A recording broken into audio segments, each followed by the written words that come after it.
വീണ്ടും നമുക്ക് വചനത്തിന്റെ ശാസന എന്ന വിഷയത്തിൽ തുടരാം. തീത്തോസിന്റെ ലേഖനം 2-ാം അധ്യായം 12-ാമത്തെ വാക്യം. നാം ഭാഗ്യകരമായ പ്രത്യാശയ്ക്കായിട്ടും മഹാദൈവവും നമ്മുടെ രക്ഷിതാവുമായ യേശുക്രിസ്തുവിന്റെ തേജസ്സിന്റെ പ്രത്യക്ഷതയ്ക്കായിട്ടും കാത്തുകൊണ്ട് ഭക്തികേടും പ്രപഞ്ചമോഹങ്ങളും വർജിച്ചിട്ട് ഈ ലോകത്തിൽ സുബോധത്തോടും നീതിയോടും ദൈവഭക്തിയോടും കൂടെ ജീവിച്ചു പോരേണ്ടതിന് ദൈവവചനം നമ്മെ ശിക്ഷിച്ച് വളർത്തുന്നു. അപ്പോൾ ദൈവവചനത്തിന്റെ ശിക്ഷണം എന്ന വാക്കിന് ശിക്ഷ എന്ന് അല്ല അർത്ഥം.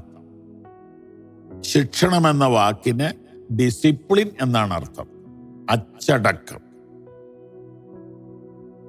നോക്കൂ, എന്താണ് അച്ചടക്കം? ചില കാര്യങ്ങൾ ചെയ്യരുത്, ചില കാര്യങ്ങൾ നിശ്ചയമായും ചെയ്യണം. ഇടത്തോട്ട് മാറരുത്, വലത്തോട്ട് മാറരുത്, സ്ട്രെയിറ്റ് ആയിട്ടുള്ള ലൈനിൽ പോകണം. ഇങ്ങനെ ഒരു നിയന്ത്രണമുള്ള ജീവിതമാണല്ലോ അച്ചടക്കം എന്ന് പറയുന്നത്. നിയന്ത്രണമുള്ള ജീവിതം പൊതുവെ ആർക്കും ഇഷ്ടമല്ല. കുട്ടികൾക്ക് ഏറ്റവും സന്തോഷം എന്നാന്ന് ചോദിച്ചാൽ അവരെ ആരും നിയന്ത്രിക്കാതിരിക്കുക. മണ്ണിനകത്തും വെള്ളത്തിനകത്തും ചെളിക്കകത്തും തീക്കകത്തും ഒക്കെ ചാടാൻ അവർക്ക് താല്പര്യമുണ്ട്. ഞാൻ ഒരു ചോദ്യം ചോദിക്കട്ടെ. അച്ചടക്കമില്ലെങ്കിൽ ഞാനും നിങ്ങളും ഇന്ന് ഭൂമി ജീവിച്ചിരിക്കുവോ? ഇല്ലെന്നേ, ഇല്ല. ഈ പക്ഷികൾക്കും മൃഗങ്ങൾക്കും ഇഴജന്തുക്കൾക്കും ജന്മനാ ഉള്ള ചില അറിവുകൾ നമുക്കില്ല. കാരണം ഏതെങ്കിലും കുരങ്ങൻ വെള്ളത്തിൽ പോയി ചത്തിട്ടുണ്ടോ?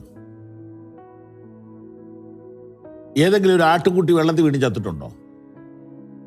ഏതെങ്കിലും ഒരു പോത്തോ പശുവോ ആനയോ വെള്ളത്തിൽ ചാടി മരിച്ചിട്ടുണ്ടോ? തീയിൽ ചാടി മരിച്ചിട്ടുണ്ടോ? വിഷത്തിന്റെ ഇലകൾ പറിച്ചു തിന്ന് ചത്തിട്ടുണ്ടോ? ഇല്ല.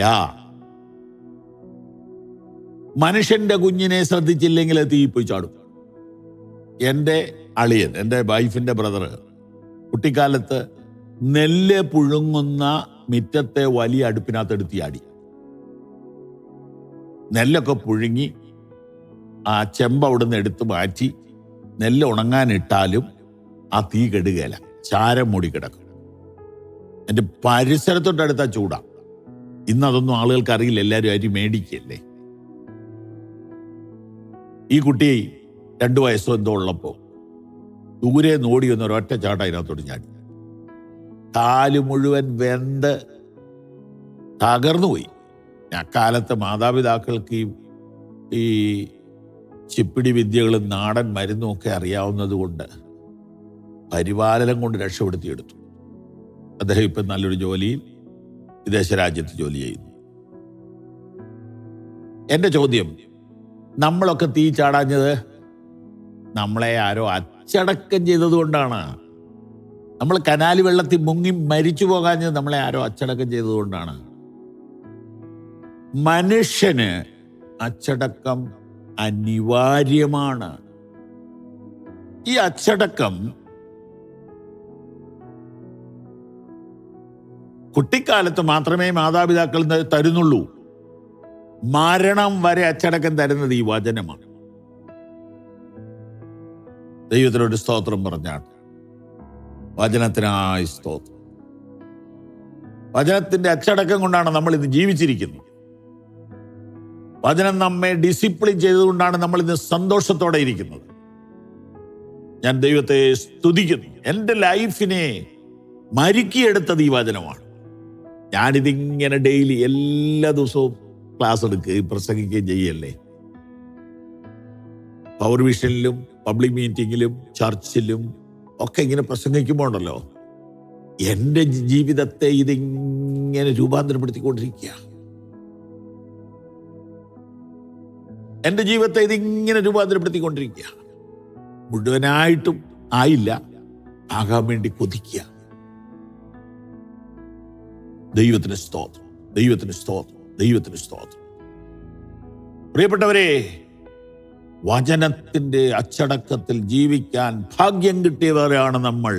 നമുക്ക് ദൈവത്തെ സ്തുതിക്കാം, അതിൽ തന്നെ നിൽക്കാം, അനേകർക്ക് പറഞ്ഞു കൊടുക്കാം. ദൈവം നമ്മെ അനുഗ്രഹിക്കട്ടെ. ഈ സന്ദേശങ്ങൾ തുടർച്ചയായി നിങ്ങൾക്ക് ലഭിക്കുവാൻ ഞങ്ങളുടെ വാട്സപ്പും ഫേസ്ബുക്കും ഫോളോ ചെയ്യുക.